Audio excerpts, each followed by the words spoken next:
Tervetuloa tunnelmoimaan Mrs. ja Mr. by Piasin joulukotiin. Jouluna ihaninta tietenkin on yhdessäolo ja kokoontuminen perheen ja rakkaiden lähimmäisten kesken. Joulupöytä on mulle tosi tärkeä.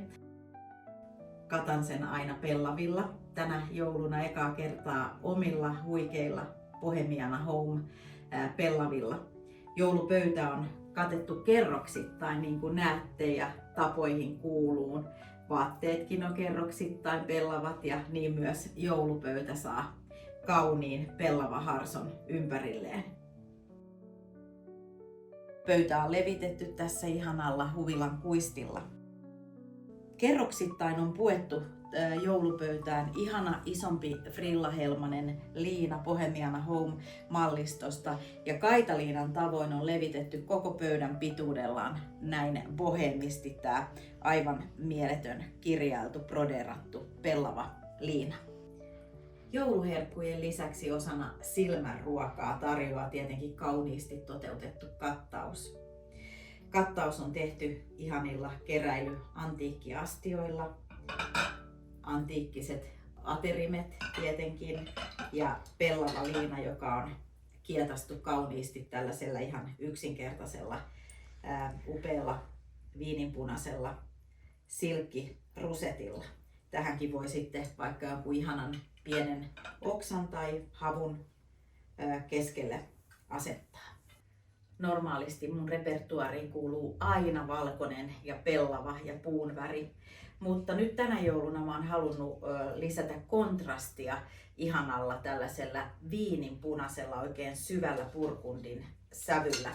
Se on nyt niin kukissa kuin joulukuusen koristeluissa ja ihan sitten vaikka voi servetin solmia tällaisella viininpunaisella silkkinauhalla.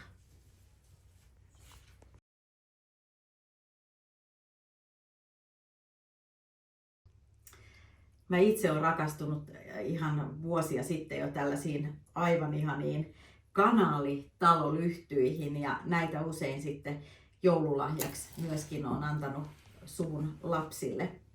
Näihin voi laittaa sisälle tuikkutuulta ja näitä mä laitan sitten ympäriinsä niin sohvapöydille kuin pöydän kattauksiin ja nämä on todella käteviä muun muassa myös sitten koira- ja kissaperheille, nimittäin tuikku on sitten tuolla kivasti talon sisällä turvassa. Sitten jos haluaa tehdä kattaukseen vaikka ihanan tällaisen tabletin, niin voi ottaa vaikka tämän keittiöpyyhkeeksi tarkoitetun ihanan Bohemiana Home meidän oman malliston liinan, taitella se sitten vaikka kaksin kerroin ja laittaa vielä suojaksi lautasen alle.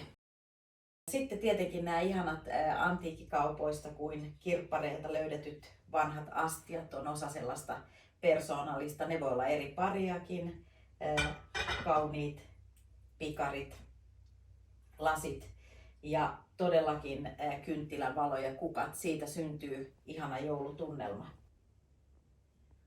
Ja pellavahan on ihan loistava materiaali siinäkin mielessä, että siitä lähtee sitten ne ruokatahrat lähtee pesuissa pois, vaikka olisi valkoinen liina.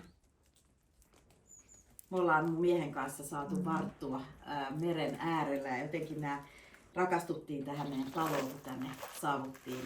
Nimittäin piha on täynnä upeita, komeita, korkeita mäntyjä ja männyt on jotenkin semmoinen hirvittävän rakas havupuu mulle, että tykkään todellakin ehkä kuusen sijasta koristella joulua männyillä.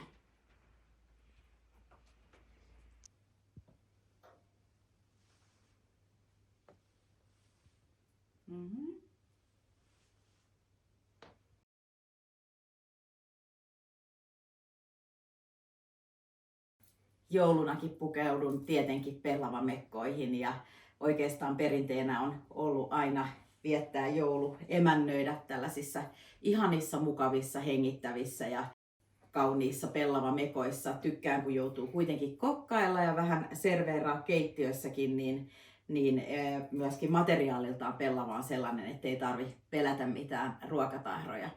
Sen lisäksi tietenkin mukavuus joulunakin edellä, eli ihana sitten istua villasukat jalassa ja kaunis pellavamekko päällä rakkaiden keskellä.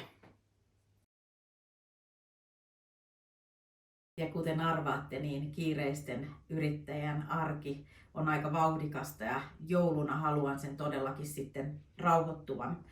Tosi tärkeää meille on ihan vaan yksinkertaisesti viettää sitä omien rakkaiden läheisten seurassa, nauttien hyvästä ruuasta, ihanasta tunnelmasta.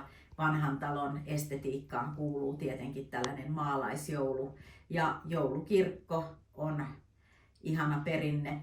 Jo lahjoista ollaan aika lailla jo luovuttu ja todellakin sen myötä sitten haluan toivottaa teille kaikille muillekin ihanan ja rauhaisaa joulua.